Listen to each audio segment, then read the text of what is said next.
América, América, goza saralas América, América, América, América, é bel massolino de fior, é bel massolino de fior. Como é seu nome completo? Edemundo Jacobi, E a data de nascimento? 19 de junho de 1912. Você está completando quantos anos? Vou fazer 91 em junho. Da onde que vieram seus avós? Da Alemanha. Os meus bisavós. O meu avô já nasceu aqui. Eles vieram, tanto que eu sei, eles vieram da Alemanha para Novo Hamburgo, para São Leopoldo. De São Leopoldo, eles liberaram partes uns para um lado, outros para outros, mas afinal os meus bisavós vieram para Três Forquilhas, que já tinha esse nome na época. Que lá nasceu daí o meu avô e nasceu o meu pai. E como são o nome deles? O avô João Pedro Jacobi. E o seu pai? O pai João Carlos Jacobi. Já veio de Três Forquilhas para Bom Jesus com 15 anos. Eles vieram de mudo, meu avô veio com eles, deixou de trabalhar na agricultura lá, fazer rapadura, fazer açúcar, farinha e tal. Veio trabalhar, comprar o campo e se instalou em Bom Jesus, no 3º distrito de Bom Jesus, lugar denominado Capão Alto. Ali ele criou os filhos, o que é o meu pai. E depois o meu pai casou-se também com uma de origem alemã, filho de Frederico Hoffmann. E a minha mãe era Florência Jacobi Hoffmann. E nós se criamos em 9 irmãos, 5 homens e 4 mulheres. E se dedicamos no campo, na pecuária, com a criação de gado, e ir tropeando, porque aqui não tinha estrada na época. O único lugar que tinha era sair por Vacaria, isso mesmo, em 1923, que veio com as primeiras carretas em Bom Jesus. Senão era tudo de cargueiro. Aqui não se tinha nem fogão a lenha, porque não dava de trazer na época. Em 23 é que começou a vir as primeiras carretas, e aí foi melhorando para nós. E nós trabalhávamos com tropa, puxando o que nós não produzia aqui, nós trazia de fora, trazia de Santa Catarina, pela Serra da Rocinha, e trazia de Caxias. De Caxias nós trazia o sal para o gado, farinha de trigo, açúcar branco, arroz, e de Santa Catarina nós trazia o açúcar amarelo que havia na época, e rapadura, farinha de mandioca, polvilho, e nós levava couro para vender. Em Santa Catarina nós levava charque. Levava o charque feito aqui e vendia o charque lá e comprava o que nós não tinha aqui, que era o açúcar amarelo. Nós trazíamos também bastante arroz, fazia polvilho, farinha de mandioca. Vinha de cargueiro. Cada cargueiro conduzia 90 quilos, 40 quilos de cada lado, em cada bruaca. A bruaca era feita de couro de gado. Um couro dava 2 bruacas. No cargueiro, uma de um lado, outra da outra. E o sal que nós trazia de Caxias, que vinha de trem até Caxias, era de cesto. O cesto era feito de taquara, o cestinho. Então nós levava queijo, que aqui produziu muito queijo, e ainda produz. Levava o queijo e trazia sal. O sal a gente entrava lá naquela época com muito... Tratava meio mal o gado porque era difícil o transporte do sal. O sal era pesado, e precisava bastante. Então, e eu me criei, como em 23 eu tinha 11 anos, já eu era madrinheiro da tropa do meu pai. Né? A tropa era os cargueiros, né? E quantas mulas tinham vocês? Senhor? Quantas mulas? Dependia. O que tinha mais campo tinha que ter mais muro, para trazer mais carga. A tropa maior que eu conduzi aqui foi de 18 cargueiros. Mas o senhor transportava só para a sua família ou também para negociar? Frete. Ah, frete. O frete para o comércio era surtido, vinha tudo de cargueiro para o comércio. O comércio era fraco mesmo naquela época, mas era tudo de cargueiro. E tinha alguns que tinha por profissão. A tropa, assim como tem os caminhão hoje para transportar, naquele tempo tinha uns que tinha tropa só para transportar a carga para surtir, cobrava o frete, como se dizia, para surtir o comércio de Bom Jesus. E para o seu sustento próprio. Porque a gente tinha que fazer isso no verão. Porque no verão as mulas eram gordas, dava de fazer uma viagem por mês. No inverno ela emagrecia, não dava. Tinha que surtir no verão. Isso até os proprietários. Pode falar. Em 25, em 23 até 25, que começou a vir carreta e os primeiros caminhões, então nós estamos já deixando de tropear. Já eles traziam o que nós queríamos. Mas eu comecei com meus 15 anos e só terminei em 37. Até 37 aí eu ainda tropeei. De 37 foi terminando as tropas, porque tudo vinha fácil, vinha de caminhão, já vinha estrada boa, chão de chão, mas boa estrada. Então aí, não só eu, mas todos os da minha classe foram deixando de criar mula, porque precisava criar mula, né? E não precisando mais de trazer de cargueiro. Então aí mudou. Aquilo que a gente trazia com dificuldade, hoje a gente já recebe em casa. Aí em 37 eu e a maioria dos meus colegas terminaram com as tropas. Hoje, para se conseguir um cargueiro, para ver um cargueiro é muito difícil. Eu tenho um que é de levar, tem um judeu de dar sal para o gado, lugar que não dá de carro, então aquele cargueiro que o senhor viu é de levar sal no rodeio. E ninguém mais tem. O senhor vai ver um só que tem aqui, eu acho. Eu acho que o senhor vai até lá. Parece que eles vão arear um cargueiro para o senhor ver, eu acho. Exatamente. É. Agora, no cargueiro, a gente fazia tudo. Fazia roça, puxava o milho de cargueiro. Se fazia muita roça na Serra das Antas, no Pelotas. Costa do Rio era terra boa. Nós se criamos plantando milho, plantando feijão, plantando alfafa. Era uma fartura muito grande naquela época. Agora, hoje, essa parte, depois que entrou o meio ambiente, que não deixou mais fazer roça, aqueles lugares que eu conheci, que me criei, que produzia, tinha o governador que era o celeiro da produção de milho e feijão.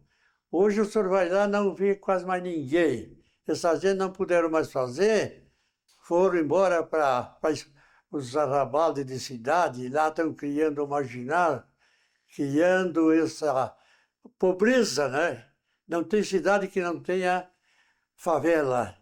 Então, o que nós produzia naquela época aqui, hoje não produz nem a terça parte, na parte da colônia.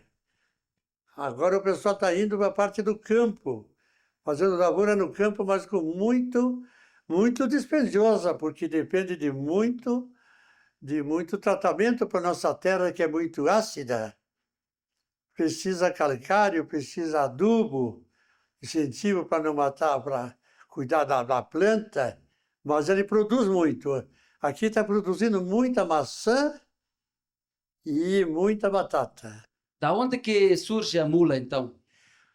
Olha, a mula é um cruzamento que eu não sei como é que eles descobriram. Porque a mula é híbrida, tanto a mula como o burro. É tirado da égua com o jumento. O jumento, o senhor sabe que bicho é, né? Sim. Então aí sai a mula e o burro. E ele é híbrido, ele não produz. Só produz o jumento na égua. Então tem que fazer esse enxerto, como se diz, da a mula e o burro. O burro a gente castra, ele trabalha igual a mula.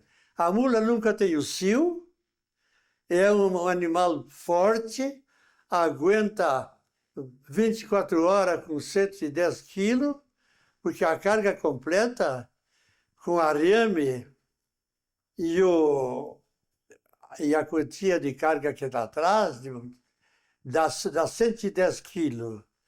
Ela pega de manhã e a gente não pode nem cessear porque a tropa é grande e não dá de tirar carga e tirar.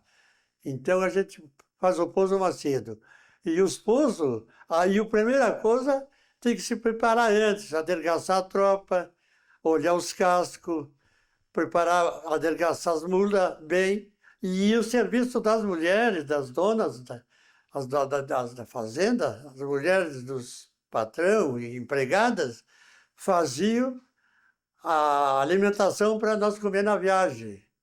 Nós era paçoca de charque, feito charque, secado no sol, cortado, cozido, vai para o pilão, soca ele com a farinha de mandioca e frita ele, não tem, ele fica dias sem, a gente vai e volta e ele não arruina. E a parte do pão era feito em biscoito menor e meio torrado e tal, então ele aguentava. A gente levava no pessoal, nem mal, pessoal não havia, na época eram as malas de pano. Levava uma capa embalada quando chovia para se botar, para não se molhar, e passava, a gente, vamos dizer, ia a Caxias nós gastava 4 dias para ir, 4 para voltar, e às vezes 1 ou 2 para fazer a carga. Porque nós levávamos uma carga de queijo, couro e lã. E de lá trazia o sal, a farinha de trigo, açúcar branco, e a maioria o sal que vinha de lá. Então, na tropa, se a minha tropa era de 10 cargueiros, eu tinha que levar 12, 13 mulas, tinha uma sorta. Assim como o senhor carrega o seu esterpe no carro, nós carregávamos as mulas, tinha aqui umas mulas sortas para ir trocando na viagem. Porque alguma estropiava, que é nos cascos, outras feriam o lombo, então aquela tinha que a gente trocar. Às vezes se trocava até de dia. Pegava outra e trocava. Então a gente dizia naquele tempo o revezo, para revezar a carga de uma para outra. E a carga não molhava, porque o que era de Vinabruaca era, e tinha o cargueiro completo. Primeira coisa para pegar a mula era o buçal. Mas quando chegava no pouso, a gente descarregava, tinha os pousos certos. Tinha lugar de colocar carga, e ali a gente pagava o aluguel. Aquilo era um ramo de negócio que eles tinham. Pagava o aluguel das mulas e o animal madrinho, que é o madrinheiro, aquele não pagava o aluguel da noite. No outro dia ele chegava, descarregava a tropa, já tinha ali lenha, fazia o fogo, puxava a chaleira preta, fazia o café preto, paçoca de carne e pão. E a gente, havia muito olho d'água bom perto da estrada, dava muita sede. Na água nós não carregávamos porque esquentava. Chegava no pouso, fazia o fogo, puxava a chaleira preta, fazia o café, tomava, sortava as mulas no potreiro. Tá. No outro dia de manhã, no clarear do dia, a gente ia no potreiro, estava alguma deitada, outras pastando. A gente pegava o animal madrinho, virava, tinha o sincero, que o senhor já viu falar no tal sincero, né? Pegava o sincero, batia assim, se tinha a mula pastando, ela levantava a cabeça e escutava ia lá onde estava o animal madrinho. Ela se amadrinhava com o animal madrinho que só para quem trabalhou é que via. Como elas obedeciam o animal madrinho. O animal madrinho a gente ia na frente. Eu era guri, não gostava de andar de madrinheiro. Tinha vontade de ser homem para ir atrás da tropa. Aí, quando peguei os 18, 19, já o meu pai me entregou. Já eu fazia, mas quem ia atrás da tropa era pior. Virava um cargueiro, arrebentava uma alça de bruaca, uma alça de cesto, forçava uma carga, tem que trocar. E o madrinheiro eu achava ruim porque era aquela batida o dia inteiro. E as mulas pegavam aquele tranco, não precisava nem tocar. Elas iam por conta, sozinhas e iam embora. Senhor? Elas iam sozinhas. Elas acompanhavam o animal madrinha. E assim nós se criamos até que viesse, como eu lhe falei há pouco. Mas as carretas puxadas com mulas, A mula. isso estorvava para vocês ou não? As carretas, quando começaram a vir, até era bonito. Nós era novo, morava perto da estrada. Aquelas 3 carreteiros juntos. Capelário, o Bordó e o Pedro Zenz. 3 carretas perto uma da outra. E cada carreteiro trazia uma mula amarrada atrás, também para revezo. 9 na frente e 3 no coice. As mulas, as carretas traziam muito peso. Não posso me lembrar a quantia de arroba, como se dizia, que trazia. Mas era bonito a gente ver. A estrada muito ruim, atolava, eles tiravam o terno da frente e botavam para desatolar. Um ajudava o outro, né? Agora eles pegavam a carga em Caxias. O trem vinha de Porto Alegre, deixava em Caxias e nós pegava de cargueiro lá e depois os carreteiros pegavam lá e traziam para nós. Não sei quantos dias levavam, porque eles vinham de Caxias, vinham por Flores da Cunha. Depois saía Antônio Prado, Varavazanta, na Balsa, passava por Antônio Prado, Vacaria, Bom Jesus. Não sei quantos dias gastavam. Nós era rapaz de novo, achava bonito aqueles carreteiros com aquelas tordas muito boas na carreta para não molhar a carga. Aí começou a vir os fogão a lenha, aqueles fazendeiros mais forgados, que a gente já começaram a comprar fogão. Mas já era novidade na época. Porque nós criamos no fogo de chão e uma chapa de ferro em cima. Todos nós, né? Não tinha fazendeiro rico que tivesse um fogão a lenha. Não dava de vir, né? E as mulas de tropa, elas eram ferradas ou não? As da carreta ferradas. Os que puxavam as carretas, todas ferradas. Mas E as nossas não. Nós curávamos o casco bastante, cuidava bem antes, né? Quando a tropa chegava, a primeira coisa era cuidar do lombo e olhar os cascos das mulas. A nossa de cargueiro nunca foi, a não ser o animal madrinho, porque o animal madrinho é o animal cavalar. Tem os cascos grandes, então aquele precisava ferrar. O animal madrinho era cavalo, não era mula? Cavalo ou a égua. A mula gostava mais da égua, os cavalos eram meio bravos para elas. No pouso, sempre era numa família, num lugar, ou às vezes vocês tinham que pousar no mato. Por exemplo, se desse uma chuva e trancava um rio que vocês não podiam cruzar o rio, o que vocês iam fazer? A gente sempre, quando a tropa era bem pequena, do meu pai, no começo dele, nós tinha barraca e pousava na barraca. Certas vezes que não atingia galpão de aluguel. E tinha gente que corria um pouco do aluguel e pousava na barraca. E era no campo. Manhava o animal madrinho, uma maneira especial, que o animal não pode ir longe. Ele só vai pastando e vai os pulos, não é maneira. Maneia as pernas da frente, né? Maneia as mãos. Então as mulas ficam ali por perto e tal.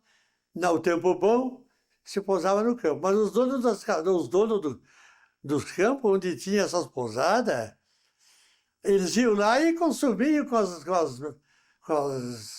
forquilhas de colocar barraca, né? Porque não gostavam? Não queriam que... Eles não iam mesmo dizer que não pousassem, mas eles não gostavam. Mas isso foi bem no começo. Mas eu só fiz isso quando eu era guri, ainda que o papai fazia. Mas no meu tempo era de pouso em pouso. Então a gente já se preparava bem cedo para atingir, ainda para descarregar toda aquela carga. de dia ainda, né?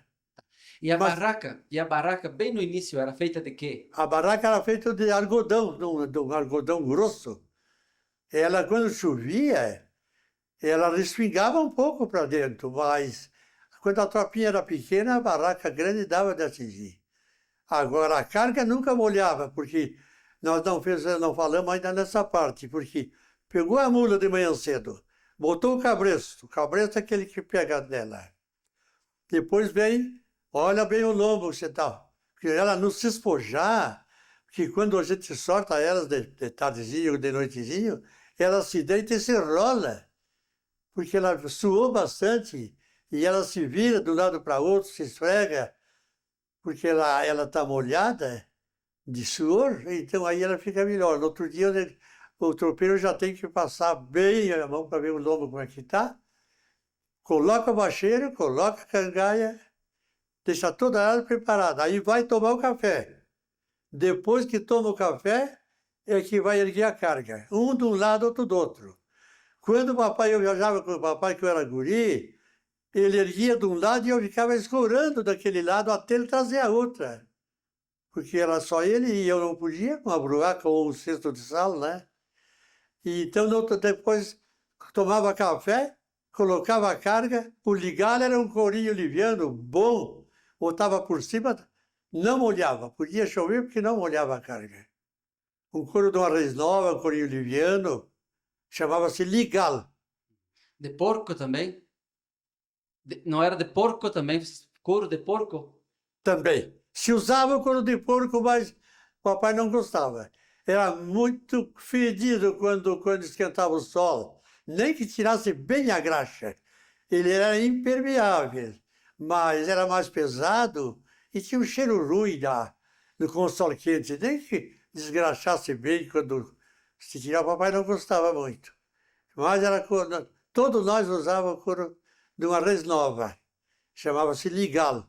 Se o tempo tivesse bem bom, era dobrado por cima, porque coloca a cangaia, coloca a cincha dianteira, a traseira, o peitoral, e vem a carga. Depois vem a riata por cima. Vem o trancavio, que é o que segura o ligal também por cima. O ligal, se o tempo era de tempo bom, a gente colocava ele dobrado. Se o tempo era ruim, a gente abria ele. Não molhava a carga. Porque no verão a gente pegava muita pancada de chuva, como deu ontem, assim, fora esparsa, né? Agora tem uma parte que o tropeiro aqui nós sofremos bastante, porque para ir a Caxias, com tropa pequena, nós ia pelo Passo do Meio, que aqui nós tinha 3 passos nas antas para sair para lá. Para sair para Torres, Praia Grande, Três Forquilhas, e a Serra da Rocinha. Mas para Caxias, que nós ia por o Passo do Meio, aqui embaixo, que passava nas antas, se as antas tivesse meio cheio, esse passo de baixo não tinha cabo de aço para segurar a barça. A barça era feita, as canoas de pinheiro. A barça pegava 5 cargueiros. Era meia quadrada, então um cada canto e um no meio. E os barceiros trabalhavam de remo. Se o tempo tivesse meio cheio o rio, o val do lado era muito ruim de sair, então nós passava a cara, não dava de passar balsa porque eles não dominavam ela. Se enchesse um pouco o rio, o poço tinha um pouco de correnteza, nem 4 remadores, que era um em cada canto, não conseguiam. E eles cobravam bem, eles viviam daquilo ali. Os parceiros viviam transportando. Tropa que vai para lá, que vem para cá, porque essa região saía a maioria por aqui, o que era para Caxias, porque era muito mais perto. Então aí passava, quando chegava lá, o parceiro disse, não dá de passar na balsa. O tempo tá bom, tem sol, mas não dá. Então nós descarregávamos os cargueiros lá de cá, já tinha as mangueirinhas, tanto lá de cá como lá de lá. Descarregava ali e passava, primeiro que passava eram as mulas. Eu passei medo no tempo de guri, muito, porque medo de passar naquela canoa. Passava a primeira coisa, era o animal madrinho, os canoeiros ficavam por lá de baixo, com muita prática, eles seguravam o animal madrinho, viravam o cinzeiro para cima, batia, e derrubavam o animal madrinho no poço, e as mulheres iam tudo nadando de atrás. E os canoeiros por lá de baixo, que a correnteza procurava levar elas. Saía por lá de lá e caiu com a maior facilidade, porque entrou o animal madrinho e elas iam de atrás. Até enxugar o lombo, passava de canoa a carga. Quando passava para lá, já estava enxuto o lombo, colocava a carga, subia o morro, pousava logo perto, porque ali demorava muito. E pagava caro, eles cobravam caro porque não era arriscada. Eles tinham, era muito perigoso o rio. É um passo que a dona Lucília já levou gente lá para olhar esse passo. E hoje tem estrada de rodagem, eu acho que até no passo. Então era mais perto, mas tinha essa dificuldade. Mas era difícil quando o rio atacava. No verão acontecia muito, mas era aqui para cima não, aqui era com cabo de aço. Aqui era diferente, não era com remo.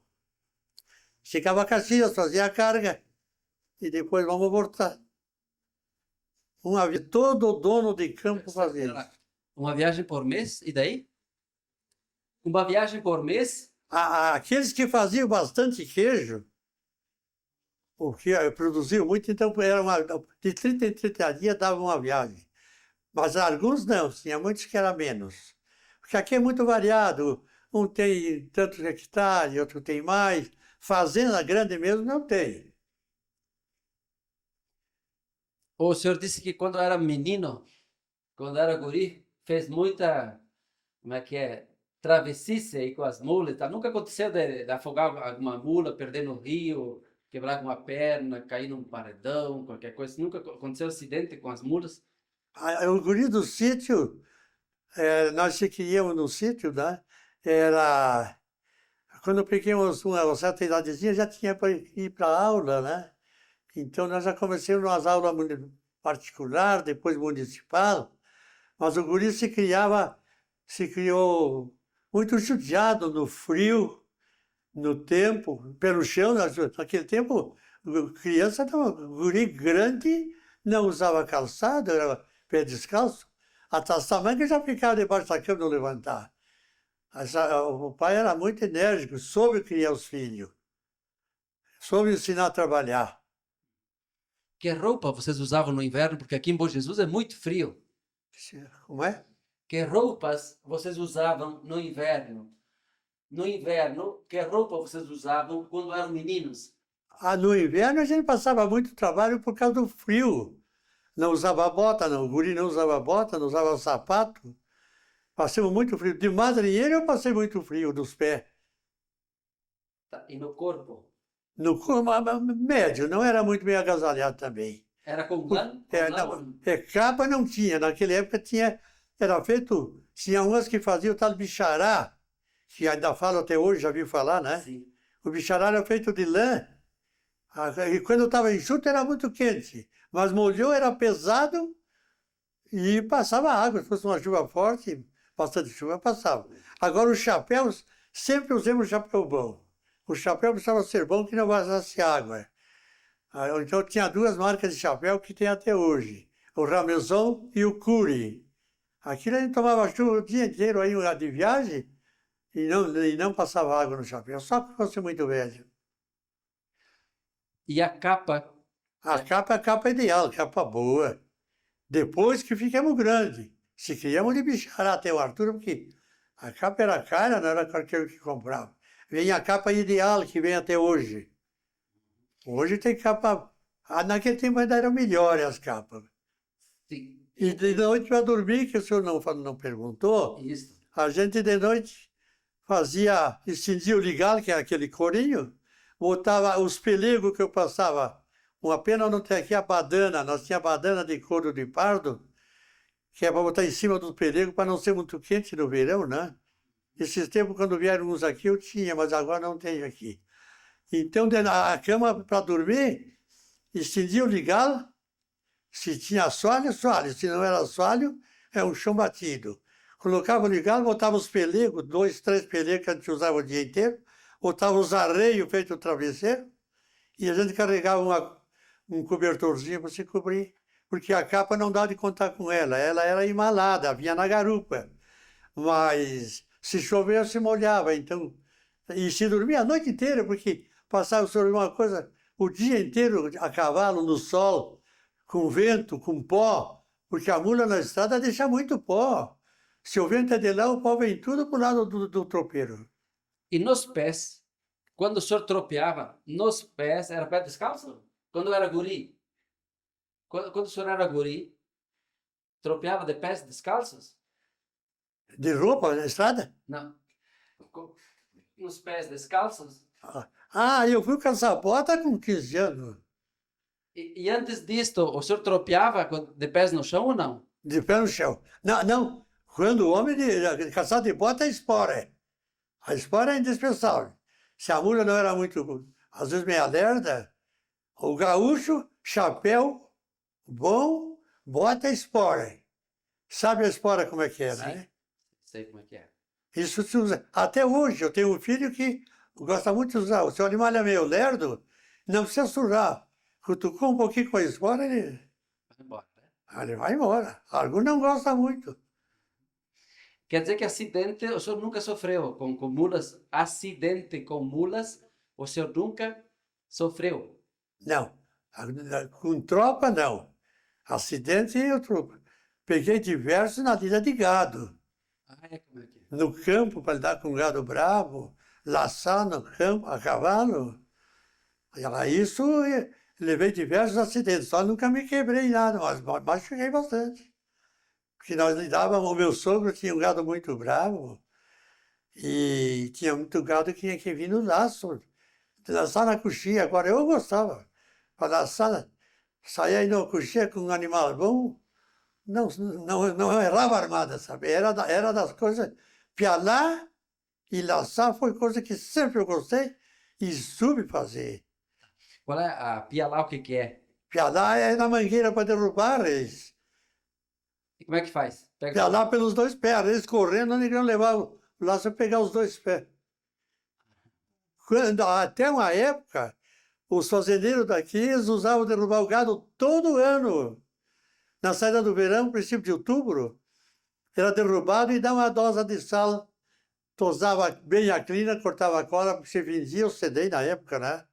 Depois o pessoal não usaram mais, como hoje tem o tronco, tem brete.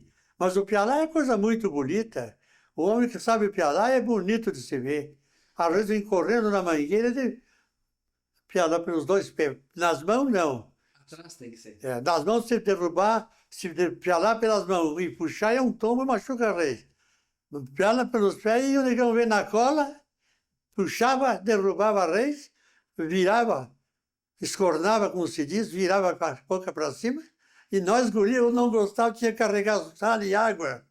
Um carregava o sal e a água, derrubava a reis, tirava a língua e dava uma medidazinha de sal. Era um purgante que davam para o gado naquela época. Sim. E com o tempo desapareceu, ninguém mais faz. Não precisava aquilo.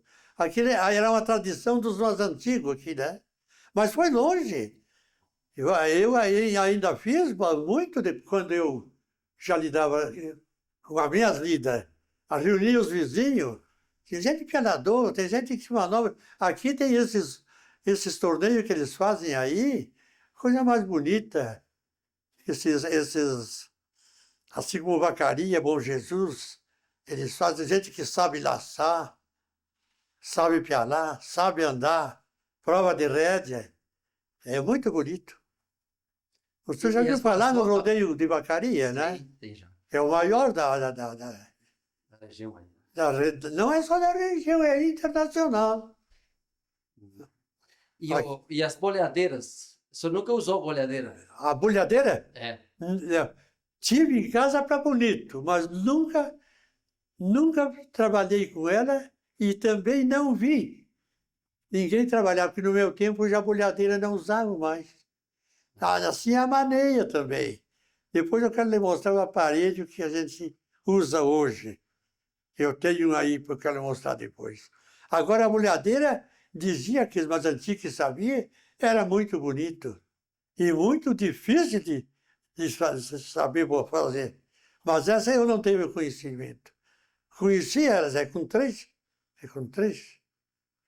É três E alguns cordas. aí que eu tinha guardado como uma relíquia, mas eu não tenho. E como é feita a doma da mula? A doma da mula, quando ela tem 3 anos, agora o burrinho é castrado, ele é de ano. E quando ela tem com 3 anos, é que é domado ela. Domador, hoje, se ainda fosse preciso, certo teria. Porque na época tinha domador que sabia domar. O bicho é bravo para amansar, sabe? Ele é duro de queixo para obedecer, é vequeador, estranha muito. Acostuma com o domador, um outro vai montar, ela estranha. E ela custa muito. Aquela mula, o meu sogro tinha uma criação de mula para reforçar a tropa quando as mulas vão ficando velhas. Então ele escolhia aquelas mulas melhor para montaria. Montaria é para a gente andar nelas, né? Para a lida de campo não é boa. Ela corre pouco para atacar o gado e não obedece muito bem a rédea, porque ela é dura de queixo. Mas muito boa para cargueira e para a gente andar. Tem mula muito boa de cômodo. Então aquelas que davam melhor, tirava para montaria. E aquela outra era só para carga. E Gustavo, eu até quando tropeava com a tropa dele, que eu tropei uns tempos, eu levava já ele, arrumava lá umas 5, 6 mulas para ir domando na viagem. E eu não gostava porque atrapalhava muito. A mula não aguentava, a mula nova não, porque está domando, que leva em viagem para amansar, para ir acostumando. Ele botava um cargueiro de couro, porque morria muito gado, a gente carneia muito gado na campanha, quando a fazenda é grande, aí uma vez por mês, mais ou menos. Então fazia uma carga de couro, que ela não estragava, não dava levar queijo. O domador, a mulher não aguentava o dia inteiro com o domador em cima. Sobre o meio-dia, mais ou menos, tinha que trocar.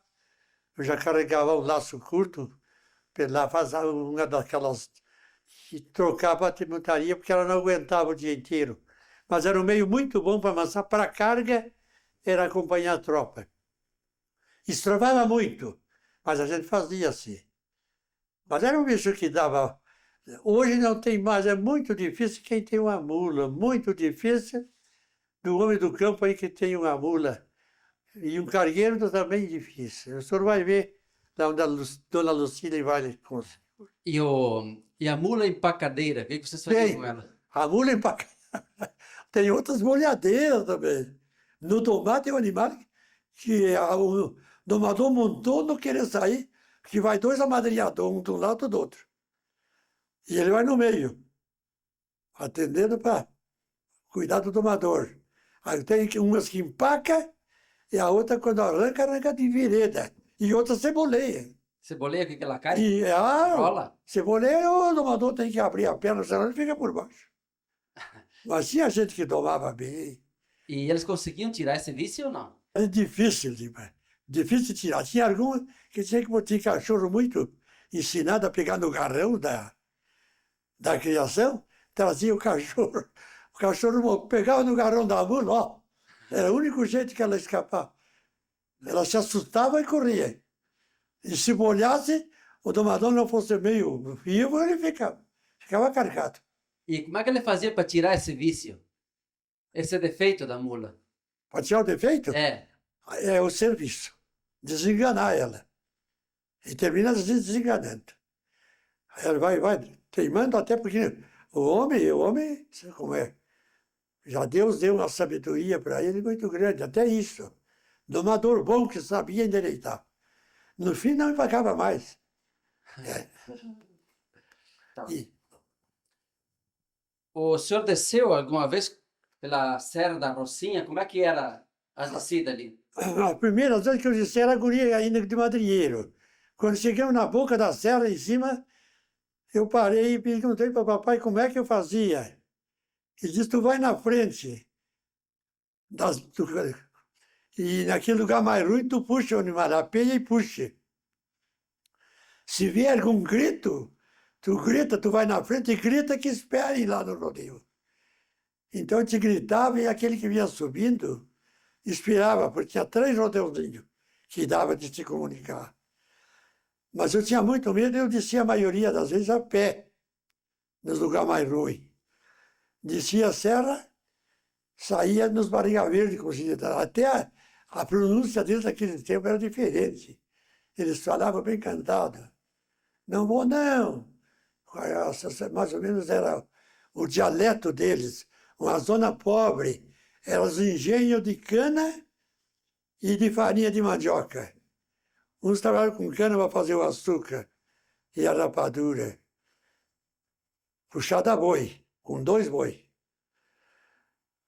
E outros e faziam ali a cachaça, e outros os engenhos era também o tal pila que depilava, que descascava o arroz. Era tipo o pilão, mas era bem comprido, com 6, 8 mãos de pilão, como se diz, e aquilo no ele tocado por água, e o pilão embaixo com arroz. No ele andar, era tudo uma subida de tia, e o dono cuidando ali para descascar. Descascava o arroz daquele jeito. Exigia pila. Pila. E quando que não tinha arroz descascado, papai trazia com casca para não descascar no pilhão. Era uma zona muito pobre entre Araranguá e a Serra da Rocinha. Hoje, se o senhor desce lá, já o senhor ia onde eram os boicarreiros, hoje é trator, é plantação de arroz. A mesma terra que em 23 a gente cruzava lá, tinha planta, hoje tem planta melhor ainda. A terra bem tratada, né? Certo. Mas aquela zona ali é uma zona rica. E a Serra da Rocinha eram 12 quilômetros, não é? Para descer. Não, aquela eu acho que era menos. Essa nova onde desce agora a estrada de rodagem, que tem essa distância, que eles dizem que tem de 11 a 12 quilômetros. A Rocinha era mais curta, mas muito a pique, né? Tinha que descer. Cruzava por cima de uma lomba, não sei como é, e passava com gado, levava pouquinho, 2, 4, 5 reis, para carnear lá embaixo. Tinha uma região ali que não criava gado nenhum. Então, a gente dividia o charque e comprava o produto. Mas não no comércio, nós negociava nos engenhos, com os donos dos engenhos. Engenho de cana, engenho de fazer a farinha de mandioca, e o porvilho, né? E a fruta que dava, que a gente trazia, a laranja, a bergamota, a banana. E aqui não dá porque é muito frio, né? Nós guri trazia cana para chupar cana, que até hoje tenho dente, eu estou com essa idade, porque eu tenho 11 dentes, não, tenho 6 dentes natural ainda. Chupar a cana para aquele cocinho bom. Mas a gurizada gostava da cana. O papai trazia os rechinhos de sobrecarga, porque tem a carga e a sobrecarga. Sobrecarga eu não falei, era um cototezinho, tipo um barrilzinho bem pequeno, que cabia entre os 2 cabeçotes de cangaia, que tem mais ou menos 40 centímetros um do outro. Então ali vinha aquele corote, às vezes com melado, às vezes com cachaça. Ali era sobrecarga. E a preferência de quem subia ou descia na Serra da Rocinha, a preferência da tropa que subia ou descia, era de quem? Ao descer a Serra da Rocinha, com as mulas, de quem era a preferência? De quem subia ou quem descia? Tinha um pouso bem no pé da serra embaixo. Bem no pé da serra tinha o pouso de tropeiro e o engenho de cana. Então ali tinha o potreiro. Meu papai gostava de pousar ali para subir a serra bem cedo. E em cima tinha os pousos também, em cima da serra, logo para cá, da boca da serra. Mas ali já era frio. Subir a serra diferente. Eu me dava dó das mulas, o jeito que chegavam suado em cima com aquela carga. suada que chegava a água, tinha, para cima dos olhos tinha uma certa covazinha, né? Nunca me esqueço, era guri via, pingava água, sorbo. De tão Dava violenta dó a que é. mulher subir com 110 quilos, porque tinha um lugar meio tipo escada, ela subia um trecho e parava e ficava se balanceando. Assim. Descansava um pouco de novo. Barbaridade. Era... Mas vou lhe dizer, eu exagero, não quero exagerar nada, porque não gosto. Exagero não é comigo. Mas era trabalhoso. Mas tinha uma parte boa naquela época. Quando, quando tiveram aqui a Rede Globo, a última pergunta que ele me fez muita pergunta, mas a última que ele me fez, de tudo isso que o senhor me contou, qual era a vida melhor? Era naquele tempo ou é a de hoje? Cheguei até a levantar o braço. Tenho saudade daquele tempo e para mim era melhor naquele tempo. O senhor era novo? O senhor era tudo fácil. Digo, isso é uma coisa, mas naquele tempo não se via o que se está feito hoje. Hoje a nossa vida está em perigo.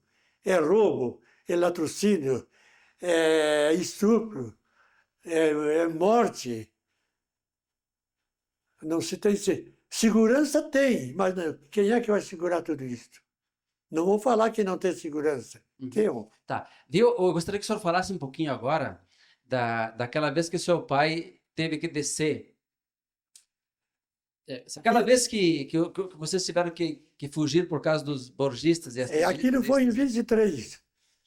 Nós tivemos que passava as forças dos Malagata na frente, aonde eles iam, aonde eles passavam, pela estrada, e os piquetes saíam pelos lados, de casa em casa, saqueando as casas, levando as roupas melhor que tem, o melhor calçado.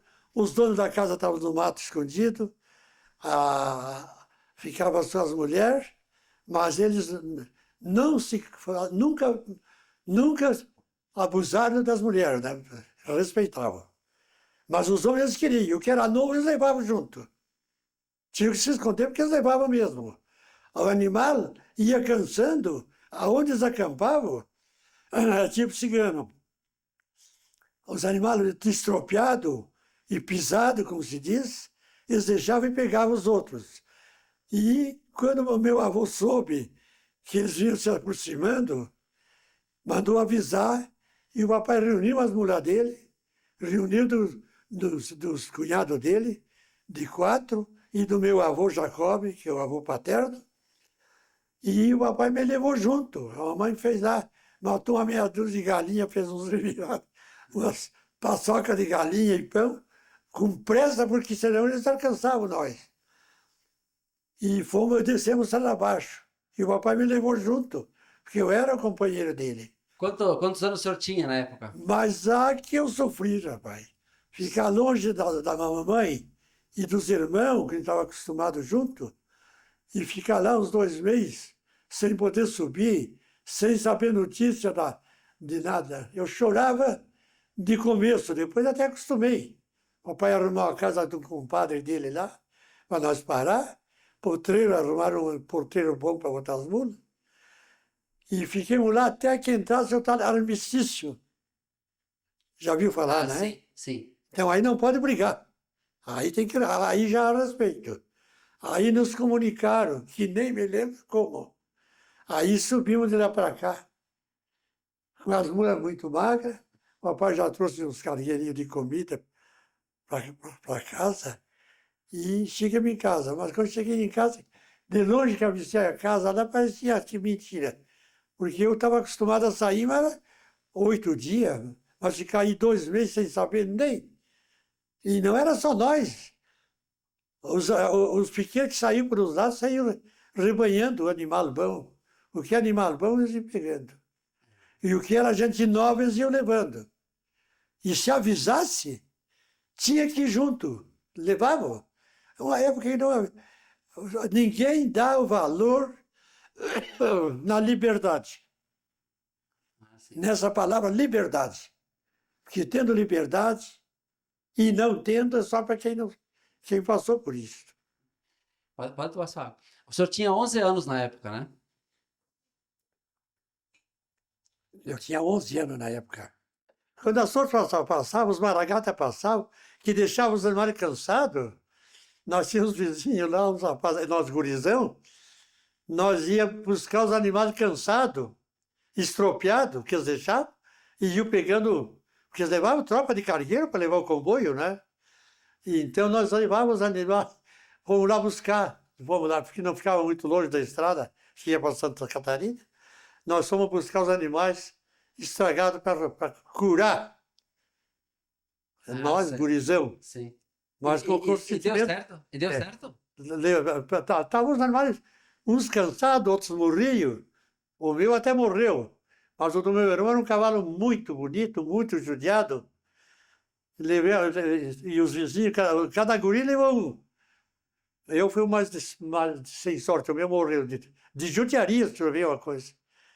Dali, depois que terminou a Revolução, que acabou, por exemplo, mais de ano, aparecia os donos dos animais, ver se encontravam algum ainda. E causalmente aquele turdinho bonito era de um fazendeiro de vacaria. E o meu irmão pegou, curou ele, endireitou um cavalo muito bom. Quando foi um dia de chuva, até o papai estava fazendo uns portão, no galpão, quando veio, entrou um cidadão a cavalo, que o papai olhou, já viu que a marca do cavalo que ele andava era a marca daquele cavalo que nós tínhamos ele lá. Aí o homem já fui se informando, né? Daí o papai entregou o cavalo para ele. Ele gratificou lá e tal, levou o cavalo. Mas ele trazia a marca já numa madeira, num pedaço de couro. Grande, a marca queimada, o sinal, né? Para provar. Muitos vieram achar algum animal, mas a Maria morreu. Morreu de judiaria. Você pode falar. Isso aqui é o rabo de tatu. É como o pessoal, o nome que o pessoal chama aqui é disso que está aqui. Ele é feito de couro de gado, essa parte mais grossa. Esses botão bonito aqui, como se diz, é feito do couro do animal, da lonca do animal, bem fininha, preparado, feito esses ponteiros aqui. Essa costura aqui é de 8, essa trançado aqui é de 8 tentos, é do mesmo couro desse. Ele vem até aqui e volta até aqui. Aqui para formar essa parte mais grossa. E depois a parte aqui já aparece a trança que é de 8 tentos, mas tento grosso. E a sala é escolhido um couro de gado, desse gado que é de carneiro, um couro bom, para ser um couro grosso, macio, e para ficar mais bonito. E a argola, isso é muito antiga. Hoje não faz mais. Isso aí eu encontrei num paiol na serra, um tatu usado muito velho. Até comprei para tirar essa argola para fazer isso. Eu tenho em casa como uma relíquia até do filho mais novo. E tem um do filho mais velho, tem um aparelho completo, meu feitio, e eles têm guardado.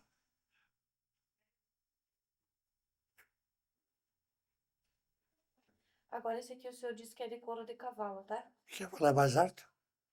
É a parte dos botões. Esse outro é couro de gado.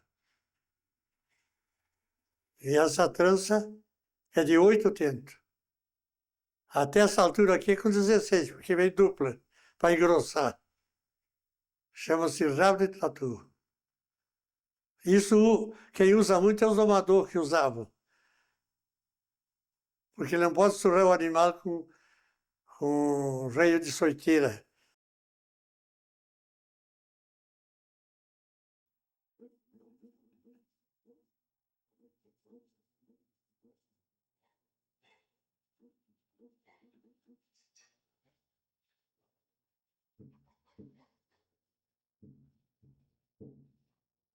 Posso falar?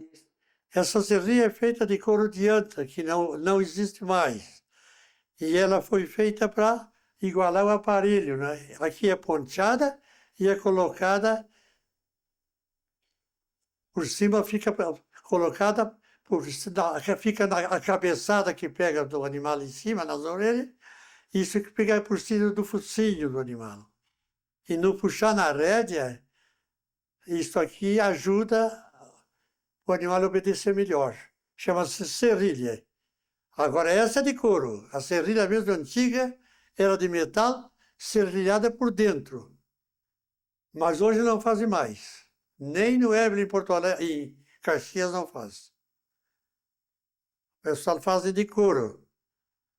Esses botões que tem de todo esse aparelho, é tudo do mesmo, uma parte é do mesmo couro. E depois é feito com o dentinho fino por cima. Chama-se botão, tem diversos tipos. Esse aparelho, que tem essa serrilha, tem 6 qualidades de botão.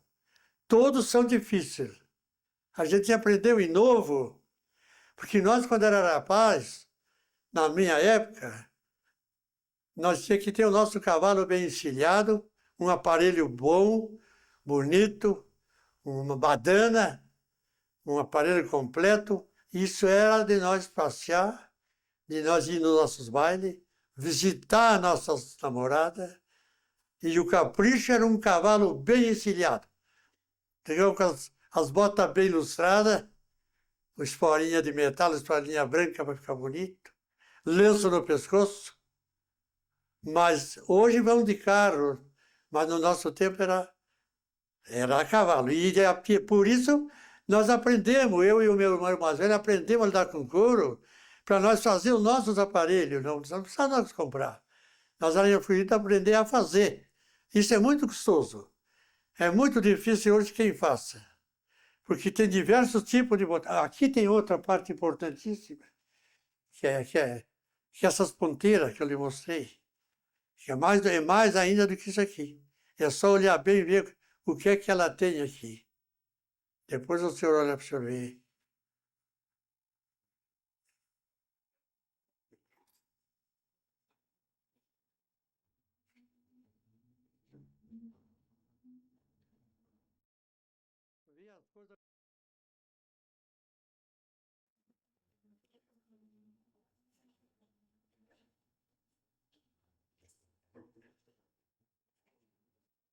E aqui está a barbela e o ganchinho ali, porque isso fica por baixo.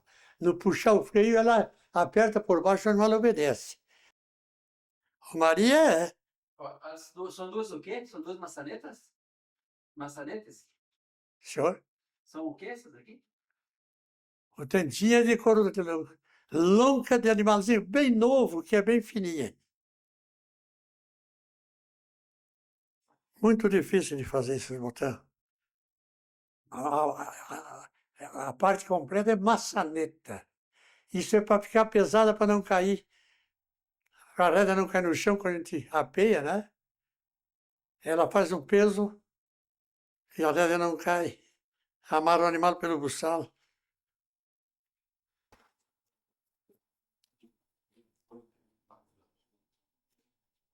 O buçal é pegado aqui, assim. Esse é o buçal. É o primeiro que a gente, para pegar o animal, o primeiro que a gente leva é esse.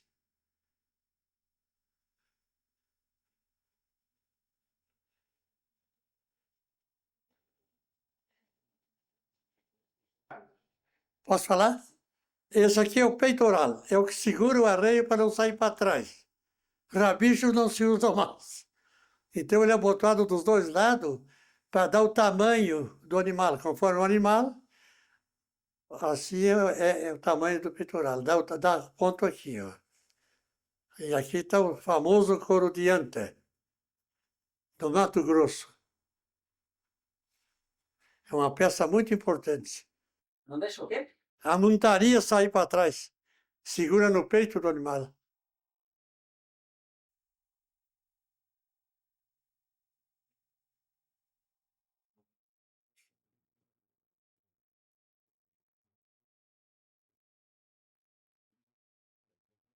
Em primeiro lugar, eu fico muito agradecido do senhor vir aqui me fazer Essa, posso dizer, uma homenagem à minha idade, ao meu trabalho, à minha família, aos meus filhos. Tinha 5 filhos, morreu a primeira, mas tenho 4, 2 homens e 2 mulheres. Fiquei viúvo, mas estamos há 13 anos e os filhos me atendem, todos. É uma mensagem à minha família que sempre foi por mim e tem sido por mim. É tanto que não quis outra companheira, porque eu quis foi os filhos ficar comigo. A mensagem que eu tenho à minha família e a sua vinda aqui. Me dá o prazer de vir ver como é que o homem do campo viveu, como é que o guri foi na época, muito travesso, como se diz, muito ventana, muito brincador. Não incomodava os pais, mas tivemos uma infância muito boa. A mensagem à minha infância que foi muito boa. E agradeço a sua presença, o seu trabalho, e um bom retorno no dia que o senhor voltar. Um bom trabalho para o resto que o senhor vai trabalhar. Acho eu que o senhor está fazendo uma coisa que o senhor gosta. Já vi.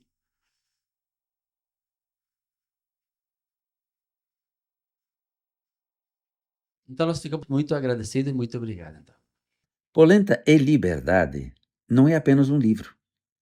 É uma viagem às raízes de um povo que transformou dificuldades em esperança, trabalho e dignidade. Em cada página, você encontrará histórias que emocionam, inspiram e preservam a memória de gerações que ajudaram a construir um legado de coragem e perseverança. Mais do que relatar o passado, Polenta e Liberdade desperta o orgulho das origens, convida o leitor a refletir sobre o verdadeiro significado da liberdade conquistada com esforço. Se você valoriza a história, a cultura e a força das pessoas que nunca desistiram dos seus sonhos, este livro é leitura indispensável. Polenta e Liberdade, uma obra que alimenta a alma, honra as tradições e mantém viva a memória de quem fez da luta o caminho para a liberdade. Leia, emocione-se, preserve essa história. Eles deixaram para trás a fome, a guerra e a terra dos seus ancestrais. Cruzaram o Atlântico com nada além de uma mala de madeira, a fé no peito e a promessa de um novo mundo. Mas o prometido paraíso tinha árvores gigantescas, perigos desconhecidos e um isolamento brutal. Para sobreviver, cada dia era uma batalha contra a selva e o destino. A única certeza? O suor no rosto e o gosto da polenta, o alimento que manteve viva a esperança. Entre o dever e o desejo, entre as raízes do passado e a sede de um futuro livre, nasce uma saga de coragem, amor e resiliência. Polenta e Liberdade, sobre a epopeia da imigração italiana. Porque a liberdade não se ganha, se cultiva. Do tamanho da fome que deixaram para trás, era a liberdade que queriam conquistar. O sangue que moldou a terra, o suor garantiu o pão, a história de um povo que transformou o sacrifício em herança. O que você faria se sua única escolha fosse o desconhecido? Em Polenta e Liberdade, você será transportado para o coração da maior aventura humana do século XIX. A saga dos imigrantes que cruzaram o oceano para desbravar o sul do Brasil. Este não é apenas um relatório histórico. É um mergulho profundo nas paixões, nas dores e nos segredos das famílias reais que aprenderam a erguer cidades do nada. Com uma narrativa poderosa e emocionante, o romance revela que a verdadeira liberdade custa caro, mas o sabor de conquistá-la é eterno. Descubra suas raízes. Sinta essa força. Leia Polenta e Liberdade. Veja o modo de adquirir o livro no início da apresentação deste vídeo. Retratos da Colônia. O livro Retratos da Colônia, de Arlindo Itacir Batistel, é a maior obra visual sobre os imigrantes italianos do Rio Grande do Sul. Em 2 volumes gigantes, a obra traz mais de 5.300 fotos reais, com o passo a passo de como nossos antepassados viveram, trabalharam e construíram nossa história. Não deixe a história da sua família desaparecer. A obra é uma verdadeira viagem no tempo. O romance Detesto a Revolução, escrito por Arlindo Itacir Batistel, trata da Revolução Federalista de 1893. O livro foca no impacto da guerra na vida dos imigrantes italianos e moradores do campo na Serra Gaúcha, e de maneira específica, nos campos de cima da serra. Mostra a revolução pela visão dos fazendeiros, peões e imigrantes italianos. Muitos apenas queriam trabalhar e acabaram perdendo plantações, animais e pertences para as tropas que passavam. O romance mistura ficção com histórias reais. O autor pesquisou por anos, resgatando relatos de pessoas mais velhas. Explora o terror da Guerra Civil de 1893, conhecida pela prática cruel da degola. Detesto a Revolução é um livro que desafia narrativas prontas e convida o leitor a refletir de forma crítica sobre as revoluções, suas promessas e suas consequências. Com uma abordagem provocativa e argumentos instigantes, a obra é ideal para quem gosta de debater ideias, compreender diferentes perspectivas e questionar conceitos estabelecidos. Cada página convida você a refletir sobre a força das convicções, os dilemas humanos e o impacto que uma revolução pode ter na vida de quem apenas deseja viver e amar. As fotos que constam no livro ajudam ao leitor que não conheceu o campo e nem a roça da colônia italiana. Ajuda a imaginar mais detalhadamente a cena descrita no livro. A fonte orientadora dos usos e costumes dos tropeiros e campeiros foi justamente o Edmundo Jacobi e o italiano João Simonetto, que foi tropeiro na sua adolescência junto com um luso brasileiro. Se você gosta de romances marcantes, personagens cativantes e uma trama que prende do início ao fim, Detesto a Revolução é a sua próxima leitura. Se você procura uma leitura que te prenda da primeira à última página e te faça questionar os próprios valores, este livro é para você.